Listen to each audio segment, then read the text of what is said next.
Hello everyone, welcome two sisters art and craft. आज की video बहुत ही ज़्यादा रिक्वेस्टेड वीडियो है। जैसा कि आप सब जानते हैं कि मैंने एक अरेबिक कैलीग्राफी की वीडियो डाली थी किस्वा पर, डोर ऑफ काबा की एक वीडियो डाली थी मैंने, तो वो बहुत ही लोगों को पसंद आ रही है। तो उस वीडियो में बहुत लोगों के कमेंट्स में क्वेश्चंस थे कि हमें डिज़ाइन समझ में आ रहा है लेकिन जो उसमें कैलीग्राफी लिखी है हमें वो नहीं समझ आ रही है। तो क्या आप कैलीग्राफी की डिटेल्स की वीडियो बना सकती हैं? तो आज की वीडियो में उसी की डिटेल्स शो करूंगी मैं।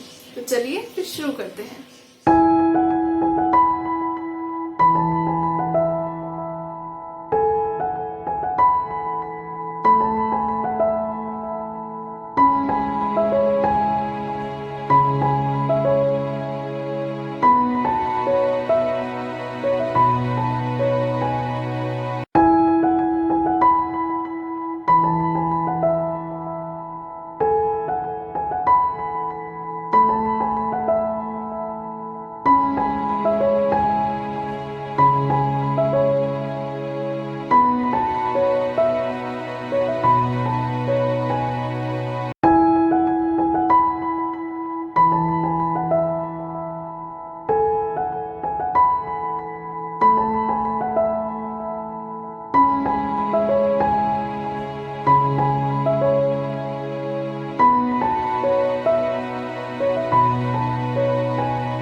सो गाइज, आई होप ये वीडियो आपको बहुत हेल्प आएगी और अगर आप ये किस्वा ट्राई करते हैं तो प्लीज़ हमें ज़रूर शेयर करें जिससे कि हम आपकी आर्ट वर्क अपनी अगली वीडियो में शो कर सकें। जितना आप इस वीडियो को शेयर कर सकते हैं, इस वीडियो को शेयर करें, हमें सपोर्ट करें। और अगर आपने हमारा चैनल सब्सक्राइब नहीं किया है, आप नए हैं, तो हमारे चैनल को सब्सक्राइब करना मत भूलिएगा। तो गाइज,